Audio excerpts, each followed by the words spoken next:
Hello toppers, welcome to our family.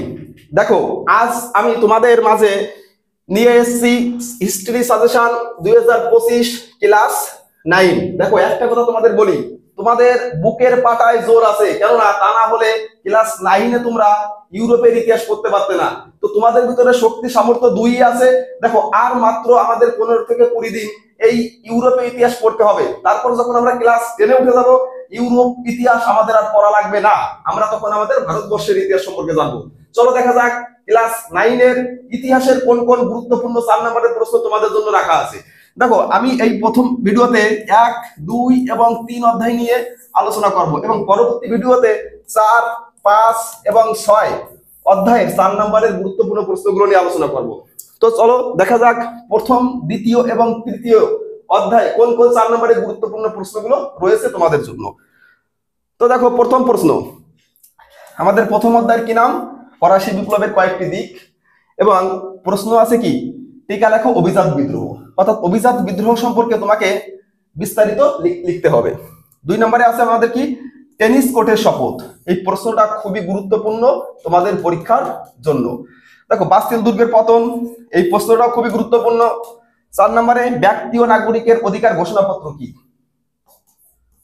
5 নম্বরে ফরাসি আশিয়া রাজিম বা পুরাতন তন্ত্র বলতে কি বোঝো?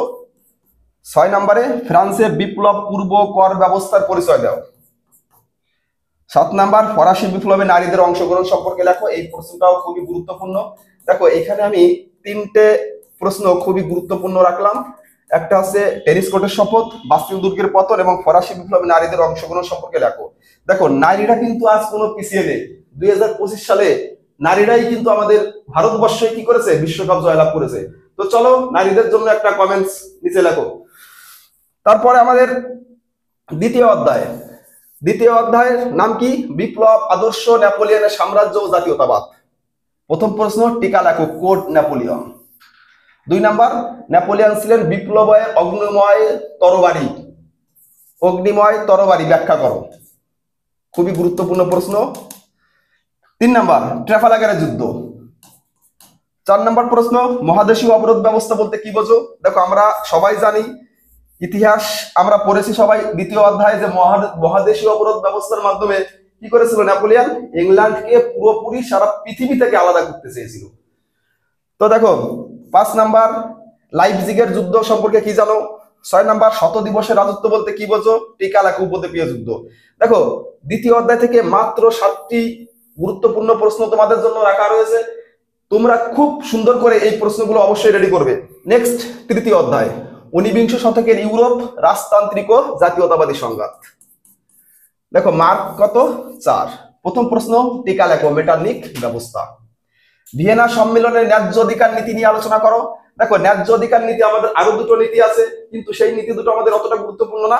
আমাদের এইখানে ন্যায্য অধিকার নীতিটা আমরা পড়বো এবং অন্য যে 2টো নীতি আছে একটু পড়ে নেবে। টিকা লেখো ভিয়েনা সম্মেলন।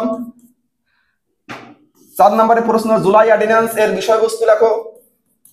5 নম্বরে ইতালির ঐক্য আন্দোলনে জোসেফ গ্যারিবল্ডির অবদান উল্লেখ করো। 6 দাগে জার্মানের জাতীয়তাবাদ প্রতিষ্ঠায় বিসমার্কের কি নীতি গ্রহণ করেন? টিকা লেখো এমস টেলিগ্রাম 7 নম্বরে। এবং 8 নম্বর প্রশ্নে আছে কি, তুরস্ককে ইউরোপের রুগ্ন মানুষ বলা হয় কেন? এবং 9 নম্বরে গ্রিসের স্বাধীনতা যুদ্ধের কারণ কি ছিল? দেখো, এই 9টা প্রশ্ন তোমাদের তৃতীয় অধ্যায় থেকে দেওয়া হলো। তো দেখো, আমাদের বাদ থাকছে 4, 5 এবং 6।